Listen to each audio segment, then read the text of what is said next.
谢内容，这在地人在地前要招乡亲来去浸温泉。2022年南投温泉季陆续伫县内三大温泉区展开，结合健行、采鸡、特色市集等等，有真侪精彩丰富的活动。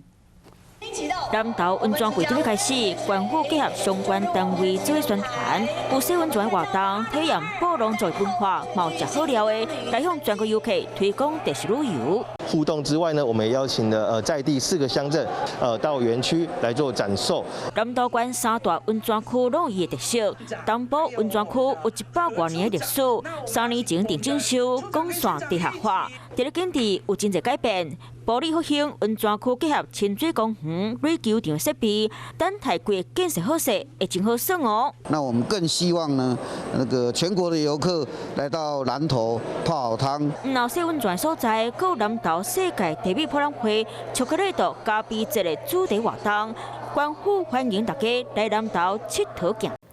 我是吴依璇，想要跟我一起看新闻吗？现在就打开华视的 YouTube 频道，按下订阅，还要开启小铃铛哦。